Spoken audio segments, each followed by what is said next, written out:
Sahabat, semua manusia yang kini berkelana di muka bumi, kita berasal dari satu spesies yang sama, Homo sapiens. Karena itulah persamaan kita sebagai sesama manusia jauh-jauh lebih tua, jauh-jauh lebih fundamental, lebih esensial dari aneka perbedaannya, termasuk perbedaan agama yang dipeluk. Sederhana saja menukik kita kepada fakta. Agama-agama yang sekarang ini hadir, paling tua usianya 2000 hingga 4000 tahun. Namun Homo sapiens sudah hadir sejak 300.000 tahun yang lalu. Artinya jika kita melihat umur Homo sapiens dalam timeline 300.000 tahun, maka hadirnya agama-agama sekarang yang dominan, ia hanyalah hadir di ujung 1,5% dari sejarah manusia. Maka 98% sejarah manusia, sejarah Homo sapiens sudah terjadi tanpa kehadiran agama-agama yang sekarang ini dominan. Manusia sudah berinteraksi, sudah berelasi, sudah berhubungan jauh-jauh hari sebelum agama-agama yang ada sekarang ini hadir.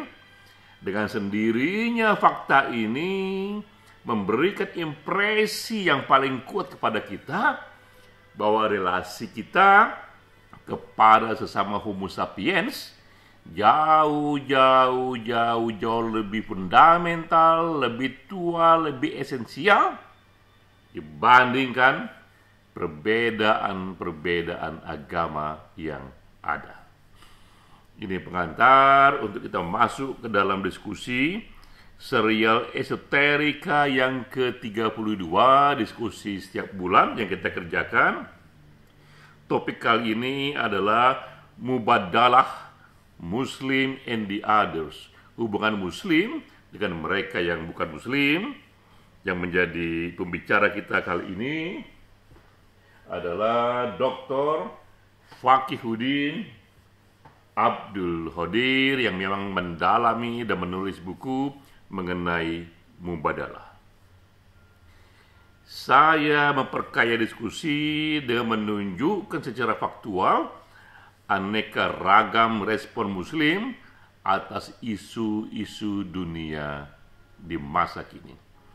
Dan memang topik ini penting bagaimana dunia Muslim, kaum Muslim, Muslimah merenungkan bagaimana polanya, panduannya untuk berhubungan dengan mereka yang non-Muslim.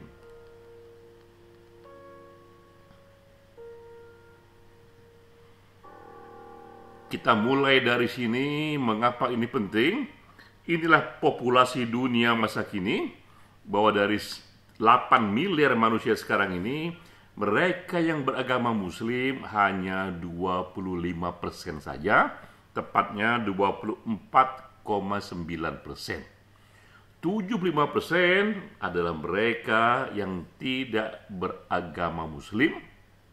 Secara umum kita katakan dari 4 orang yang berkumpul di dunia ini, hanya 1 saja yang beragama Muslim, 3 lainnya beragama yang bukan Muslim.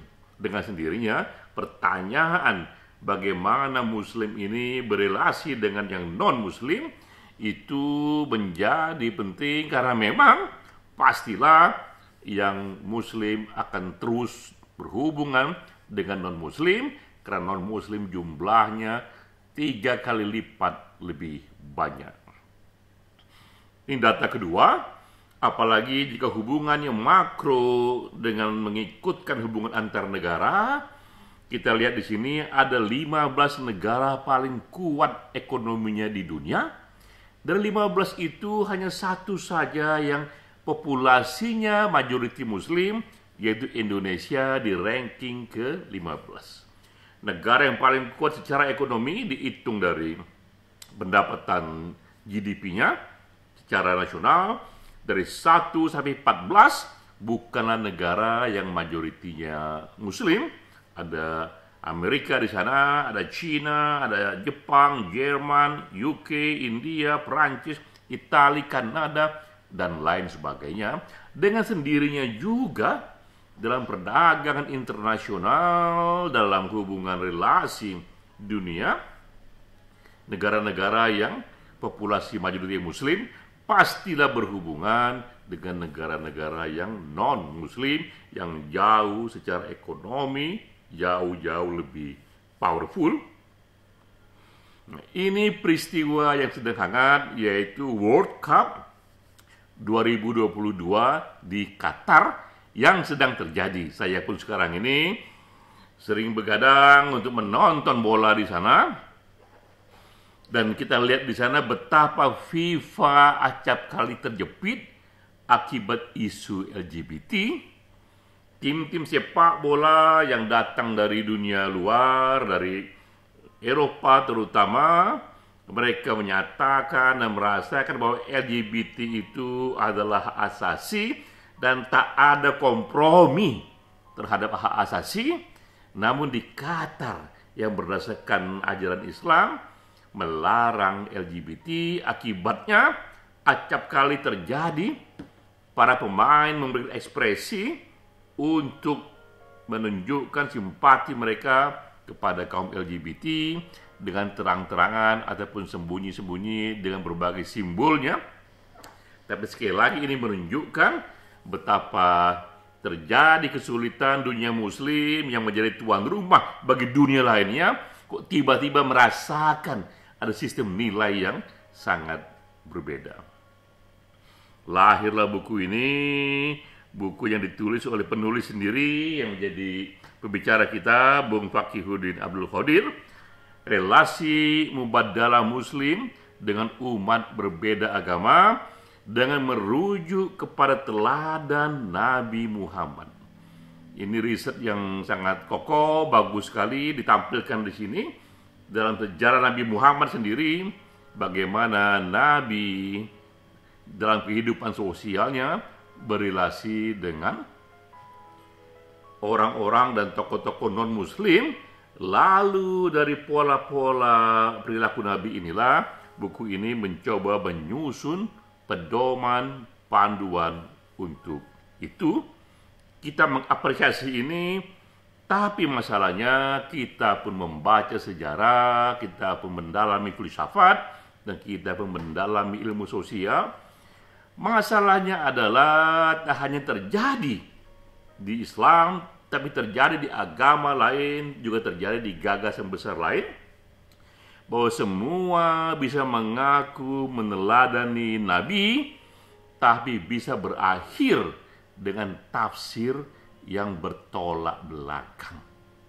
Jika dikatakan, dan juga memang mereka jujur mengatakan Nabi lah yang menjadi panduan mereka, tapi ujungnya interpretasi mereka, apa yang diperintahkan oleh Nabi, apa yang dicontohkan oleh Nabi, dan lebih jauh lagi oleh agama Islam, ternyata spektrumnya bisa berbeda-beda dari yang paling kiri dan yang paling kanan.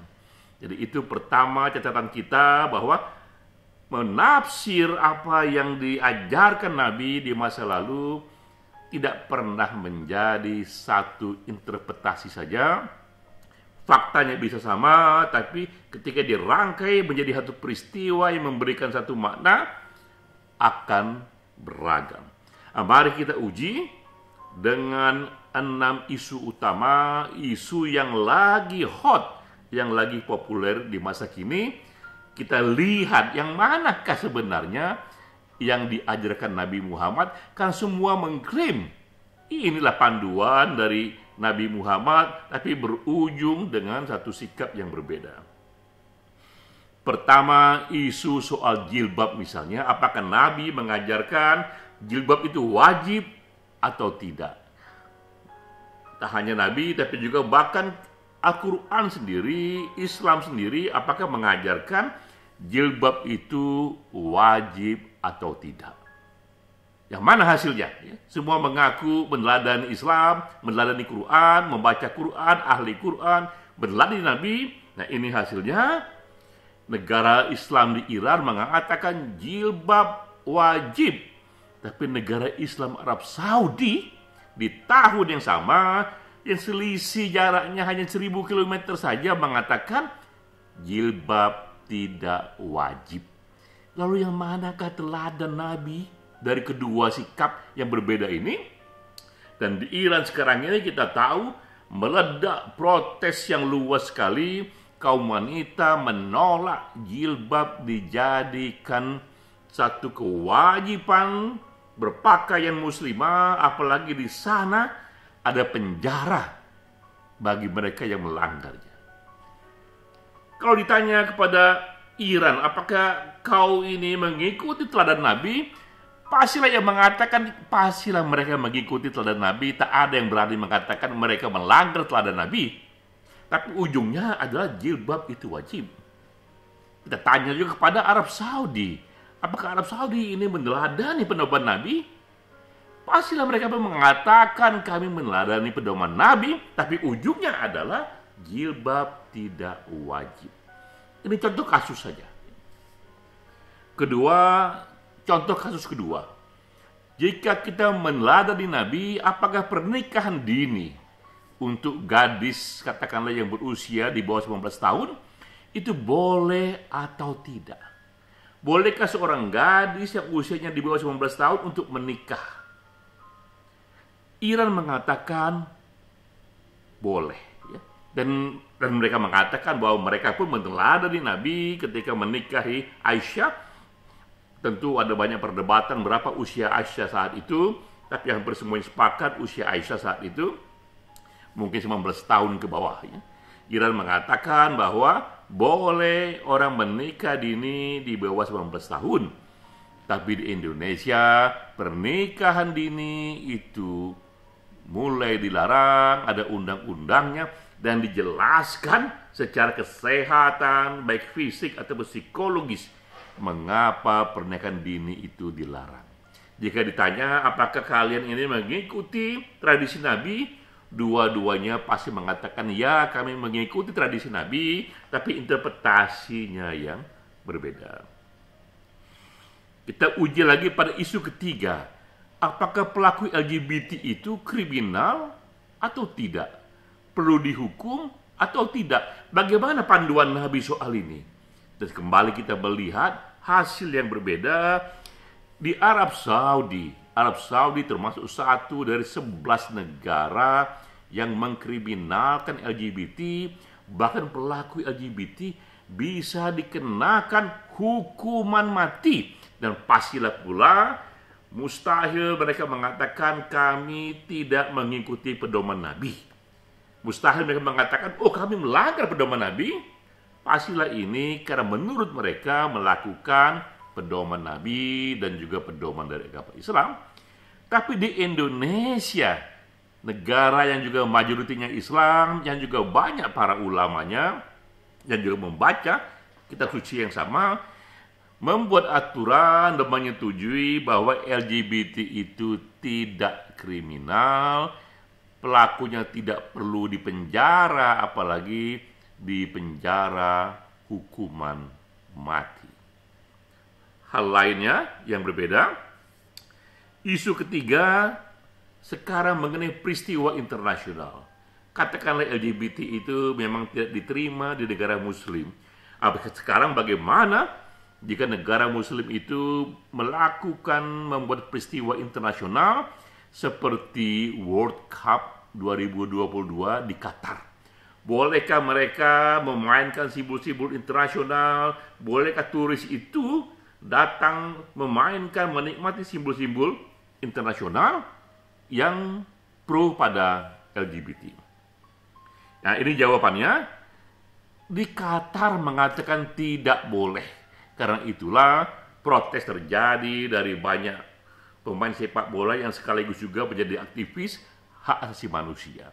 Tapi apa yang terjadi di Dubai, yang juga acap kali menjadi tempat berkumpulnya turisme internasional, di sana jelas-jelas sekali, bisa kita lihat di Google, ada 10 best bar untuk kaum gay.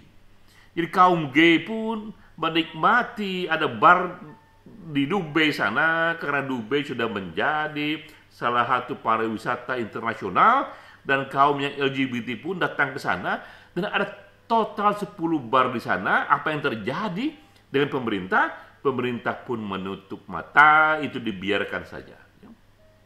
Jika ditanya apakah ini sesuai dengan kaidah yang disampaikan oleh Nabi Muhammad, pastilah mereka semua mengatakan ini sesuai. Mustahil mereka mengatakan, oh kami sengaja melanggar kaidah Nabi Muhammad. Mustahil itu. Pasti semua mengatakan beginilah ajaran Nabi Muhammad, Islam, yang kami tafsir dengan situasi sekarang. Beragam lagi situasinya. Hal yang sama dengan demokrasi. Apakah Islam itu pro demokrasi? Yang manakah yang Nabi ajarkan? Kembali kita lihat berbeda. Di sini Arab Saudi mengatakan negara Islamlah yang harus kita jalankan, karena itulah yang mereka pahami, yang dilakukan dan diajarkan oleh Islam dan Nabi, di mana dalam negara itu Al-Quran menjadi konstitusinya dan Islam menjadi agama favoritnya bagi warga negara. Tapi sekali lagi tidak di Indonesia. Kita pun juga majoriti Muslim dan kita mengatakan yes, demokrasi yang kita ingin, dan kitab suci tidak menjadi konstitusi. Yang menjadi konstitusi adalah hukum nasional yang beragam, yang bisa menaungi semuanya, dan tidak dikenal favoritisme soal agama. Semua warga negara, apapun agamanya, sama hak dan kewajibannya. Lagi-lagi ini berbeda pandangan tentang yang manakah sebenarnya yang sesuai dengan panduan Nabi. Terakhir di sini kita tes dengan isu yang lebih baru lagi. Bolehkah perempuan menjadi imam sholat bagi jemaah yang juga hadir laki-laki di sana? Apa jawabannya jika kita bersandarkan kepada ajaran Nabi Muhammad, kepada Islam, kepada kitab suci? Kembali beragam di sini. Di Mesir, juga di banyak negara lain mengatakan perempuan tak boleh menjadi imam bagi jamaah yang di dalamnya banyak sekali laki-laki dari publik luas. Tapi bagi mereka yang juga membaca Quran, yang juga merasa meneladani Nabi Muhammad, yang tergabung dalam Muslim Progressive Values di Amerika dan Eropa, bagi mereka boleh perempuan menjadi imam sholat bagi jemaah yang pria yang ada di sana, karena bagi mereka ketaatan dan kompetensi seorang imam itu tidak ditentukan oleh gendernya. Ini yang terjadi. Memang idealnya kita mengikuti panduan Nabi Muhammad, tapi ketika kita detilkan, mereka berbeda-beda pandangan yang manakah sebenarnya panduan Nabi Muhammad itu. Mengapa demikian? Mengapa terjadi perbedaan tafsir atas ajaran? Dan ini akan terjadi tidak hanya di kasus Nabi Muhammad, tapi juga di semua agama lain, tapi juga di semua kasus nabi-nabi yang lain.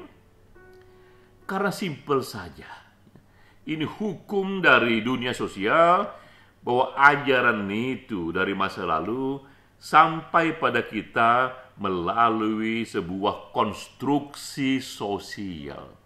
Untuk sampai kepada kita, fakta itu perlu kita rangkai. Maka kita pun merangkai satu fakta dengan fakta lain, satu ayat dengan ayat lain, satu hadis dengan hadis lain, dengan ayat lain, dan diberikan satu kerangka, satu makna. Disitulah, dalam kerangka itulah, setiap orang bisa berbeda-beda, walaupun mereka menyatakan kami meneladani Nabi Muhammad yang sama. Dan itu yang terjadi. Coba kita lihat sekarang ini di Taliban Pakistan dan Afghanistan sana. Mereka melarang anak-anak perempuan itu bersekolah setinggi mungkin di sekolah umum. Jika kita tanya, Pak, Ibu, apakah Bapak Ibu ini melanggar perintah Nabi Muhammad? Mustahil mereka mengatakan, ya kami melanggar perintah Nabi Muhammad. Pasti mereka mengatakan, kami mengikuti teladan Nabi Muhammad dengan menafsirnya seperti itu. Hal yang sama sekarang ini dengan mereka yang menjadikan wanita itu menjadi doktor yang tinggi sekali sekolahnya itu, bahkan menjadi imam sholat bagi laki-laki, pun mengatakan seperti itu, bahwa kami pun meneladani Nabi Muhammad dan inilah cara kami menafsir ajarannya di era sekarang ini.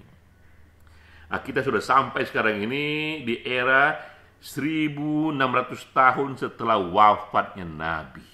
Sudah begitu banyak sekali terjadi perubahan zaman.